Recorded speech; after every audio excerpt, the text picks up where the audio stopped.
देखिए टोटल जो है मोटा मोटा जिस तरीके की जानकारी अभी तक आई है 20,000 करोड़ रुपए के इलेक्ट्रोल बॉन्ड जो है वो एसबीआई के थ्रू बॉन्ड्स के माध्यम से राजनीतिक पार्टियों को जिन लोगों ने डोनेशंस देनी थी उसके माध्यम से देने का केवल 6,000 करोड़ रुपए वो भारतीय जनता पार्टी को आए।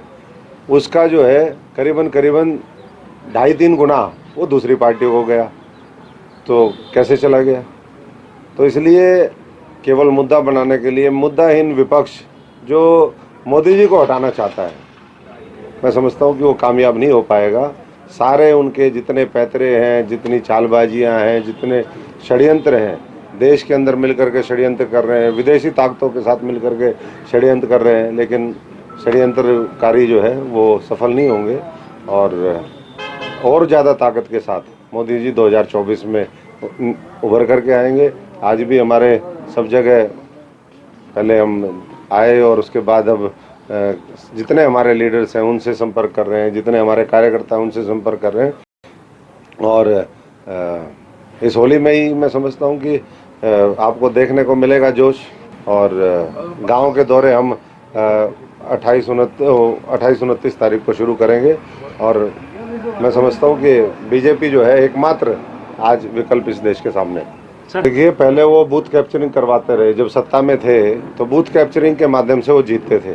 ऐसा नहीं हो सकता कि पूरा हरियाणा जो है कांग्रेस के खिलाफ वोट दे रहा है और एक इलाका उनको। तो लोगों का जनमानस, वहाँ के लोगों का भी यही है। वो समय सत्ता का दुरुपयोग करते रहे, जब विपक्ष में भी थे तब भी। तो इस बार कम से कम मुझे ये यकीन है कि जिस तरीके से और इलाकों में भारतीय जनता पार्टी को जिताने का लोगों ने काम किया भारी बहुमत के साथ, वैसा ही जो है करीबन 5 लाख कम से कम टारगेट इस बार हर लोकसभा के ऊपर है भारतीय जनता पार्टी का, कि कम से कम मार्जिन 5 लाख से ऊपर होना चाहिए।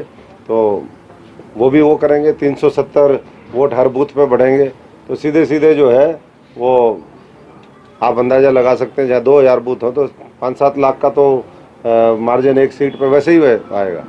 कोई चुनौती नहीं है, अब तो उससे ज़्यादा मामला है। पहले तो कोई टिकट भी मांग लेता था दूसरी पार्टियों की।